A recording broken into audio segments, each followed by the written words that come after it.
नमस्कार, मैं अशोक कुमार पांडे और स्वागत है आपका टीसीएच पर। हाजिर हूं इजराइल और ईरान की अब तक की सारी अपडेट्स लेकर। इनकी पूरी प्लानिंग 4 से 5 दिन में इस जंग को खत्म कर देने की थी। इनकी प्लानिंग क्या थी कि पहले दिन सारे इंपॉर्टेंट लोगों को निपटा देंगे।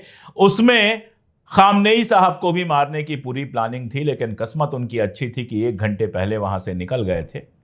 तो प्लानिंग ये थी कि पहले दिन सबको निपटा देंगे। खामनेई साहब, अरगाची, पूरी आर्मी के सीनियर लीडरशिप, इंटेलिजेंस की लीडरशिप, सारे सीनियर साइंटिस्ट, इन सबको निपटा देंगे। 2-3 दिन हमला करेंगे। जो ईरान में बचे कुचे लोग होंगे वो सारे के सारे लोग सरेंडर कर देंगे और उसके बाद 4-5 दिन में ये लड़ाई हम आराम से जीत जाएंगे। अब हालत ये है कि इन्हीं के यहां लोग मना रहे हैं कि किसी तरह से लड़ाई खत्म हो जाए। सबसे मजेदार किस्सा हमारे गोदी मीडिया का है।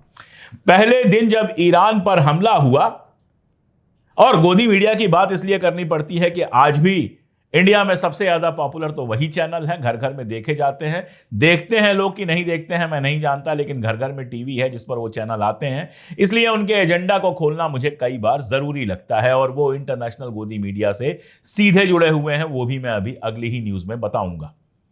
तो पहले दिन जब ईरान के ऊपर अटैक हुआ, ईरान के कई इंपॉर्टेंट लोग मारे गए, तो हमारा गोदी मीडिया ऐसे जश्न मना रहा था जैसे बस हिंदुस्तान की जीत हो गई हो। अरे इजराइल अगर जीत भी जाता तो आपको क्या मिल जाता। लेकिन चूंकि मुसलमान मारे गए थे, चूंकि ईरान में लोग मारे गए थे, तो गोदी मीडिया खुशियां मना रहा था। आज मैं ऐसे ही ट्विटर पर कुछ चेक कर रहा था तो आज तक का एक मुझे वीडियो दिखाई दिया।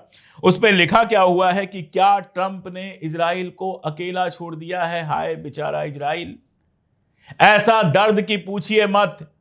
एक और मैंने वीडियो देखा जिसमें एक एंकर कह रही थी कि पहले तो इजराइल भारी पड़ रहा था लेकिन अब ईरान भारी पड़ने लगा है। ऐसा लग रहा है कि वो भारी पत्थर उनके ही मासूम कलेजे के ऊपर रख दिया गया है। उनका ही सीना उस भारी पत्थर से टूटा जा रहा है जो ईरान ने इजराइल की तरफ पलट के जवाब में दिया है। खैर, तो 4 दिन की ये जो प्लानिंग थी वो तो हो गई फेल, और अब रोज रोज रोज नया अटैक हो रहा है।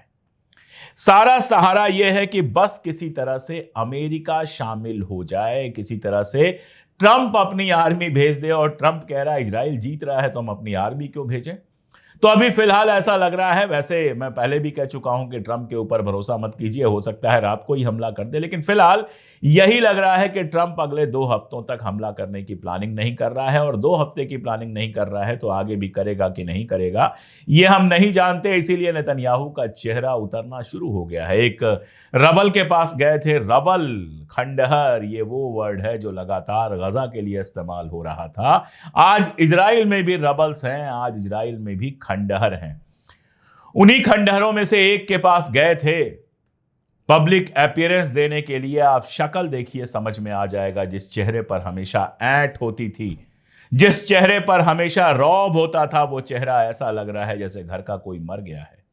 वो चेहरा ऐसे लग रहा है कि जिंदगी में पहली बार हार चखने का दर्द कैसा होता है उस चेहरे पर देखा जा सकता है। वहां पर गए थे, सवाल हुए कि लोग परेशान हैं तो कहे मैं भी तो परेशान हूं, मेरे बेटे की शादी होनी थी, टल गई, मेरी बीवी परेशान है। खैर, एक बार लौटूंगा उधर। एक और इंपॉर्टेंट खबर है जो छूटनी नहीं चाहिए, वो खबर है मोहम्मद खलील की। मोहम्मद खलील के बारे में आप जानते हैं, ये अमेरिका में स्टूडेंट थे और इनको गिरफ्तार कर लिया गया था क्योंकि उन्होंने पैलेस्टाइन के समर्थन में जो कार्यक्रम हुए थे उसमें हिस्सा लिया था। खलील फलस्तीन से हैं, लेकिन उनके पास ग्रीन कार्ड है और उनकी जो पत्नी है वो अमेरिका की परमानेंट रेजिडेंट है।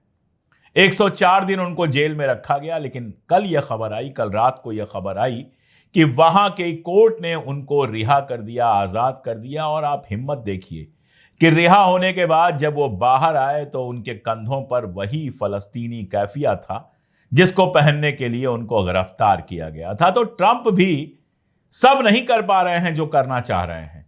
एक लेखक है RM गेरेख्त, पता नहीं इनका प्रोनाउंसिएशन क्या है। अमेरिकी नामों का बहुत अच्छा प्रोनाउंसिएशन मैं कर पाऊं ये जरूरी नहीं है, लेकिन नाम जो है वो स्क्रीन पे लिखा हुआ देख रहे हैं। इनका एक आर्टिकल आपको दिखाता हूं।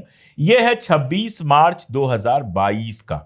न्यूयॉर्क टाइम्स में यह आर्टिकल छपा था। इसमें यह कहते हैं कि an Iraq war won't destabilize the Middle East, यानी इराक के साथ अगर हम जंग में जाते हैं तो इससे मिडिल ईस्ट की स्टेबिलिटी पे कोई खास फर्क नहीं पड़ेगा। ये कहा था रियाल मार्क गेरेख्त ने। और यह कहा था 26 मार्च 2022 को। याद कीजिए आप, मैं कई बार बता चुका हूं कि नेतन्याहू उस वक्त भी यही डिमांड कर रहे थे कि बस सदाम को रास्ते से हटा दीजिए, सब कुछ ठीक हो जाएगा मिडिल ईस्ट में। और सदाम हुसैन उस समय इजराइल के खिलाफ लगातार बोल रहे थे। यही आदमी 20 जून 2025 को फॉरेन अफेयर्स नाम की मैगजीन में एक आर्टिकल लिखता है। उसमें लिखता है the right path to change regime in Iran. यानी 23 साल पहले जो इराक के खिलाफ जंग के लिए भड़का रहा था अमेरिका को, वकालत कर रहा था इस बात की कि अगर सदाम हुसैन को मार दिया जाए या इराक में वार छेड़ दी जाए तो कोई फर्क नहीं पड़ेगा मिडिल ईस्ट में। जबकि सच्चाई यह है कि उसके बाद से मिडिल ईस्ट इस तरह से डिस्टेबलाइज है कि पूरी दुनिया के लिए लगातार खतरा बना हुआ है। वहां का कोई भी रीजनल वार कभी भी वर्ल्ड वार में कन्वर्ट हो सकता है। जैसे मैं आपको याद दिलाऊं, ईरान में एक आंदोलन चला था हिजाब के खिलाफ। देखिए, मेरा जहां तक सवाल है, मैं बहुत साफ मानता हूं कि औरतों को यह हक होना चाहिए कि वो चुने कि उनको हिजाब पहनना है कि नहीं पहनना है।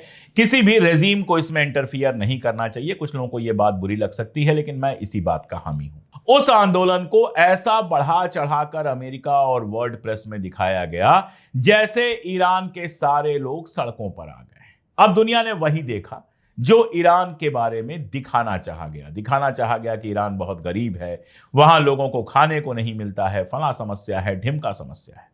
अब जब ईरान के तमाम सारे वीडियोस आ रहे हैं तो हम क्या देख रहे हैं कि औरतों के जो जुलूस चल रहे हैं उसमें कई औरतों ने नहीं पहना हुआ है हिजाब, कई औरतों ने सिर्फ टोपी पहना हुआ है। अब हिजाब को लेकर वहां क्या सिचुएशन है वो मैं नहीं जानता, लेकिन मैं जो जानता हूं वो ये कि जो उम्मीद की जा रही थी कि ईरान की जनता खामनेई से परेशान है और सड़क पर आ जाएगी खामनेई को उतारने के लिए, उसके उलट ये होता है कि जुमे के रोज पूरा तेहरान सड़क पर आ जाता है खामनेई और ईरान के समर्थन में। आखिरी बात, ट्रंप साहब पागल हुए हैं नोबेल प्राइज के लिए। बहुत लंबा नहीं जाऊंगा, लेकिन पाकिस्तान ने रिकमेंड किया है कि ट्रंप साहब को नोबेल प्राइज मिले। मैं सिर्फ आपसे इतना कहता हूं कि ये क्या है कि एक तरफ आप कहते हो हम ईरान के साथ हैं और उस ईरान पर गिराने के लिए बम जो भेजता है अमेरिका, उसके राष्ट्रपति ट्रंप को नोबेल प्राइज देने की बात करते हो। वही ट्रंप जिसकी सहायता से नेतन्याहू ने गजा को कब्रगाह में तब्दील कर दिया, वही ट्रंप जो नेतन्याहू की मदद करने के लिए किसी भी लेवल को क्रॉस करने को तैयार है, उसको नोबेल प्राइज देने की बात करते हो सिर्फ इसलिए कि तुमको लोन मिल जाए, तुमको 2-4 हजार करोड़ मिल जाए जिसमें से कमीशन खा के अपने विदेशी बैंकों के पेट भर सको। गजा का यह हाल हुआ है और गजा में जो कुछ हुआ है उसके लिए जितना नेतन्याहू जिम्मेदार है उससे जरा सा भी कम अमेरिका जिम्मेदार नहीं है। और उस अमेरिका के राष्ट्रपति के लिए पाकिस्तान नोबेल प्राइज मांग रहा है। क्या कहा जाए इसको, आप ही कमेंट में बताइएगा। खैर, आज के लिए इतना ही। बहुत शुक्रिया।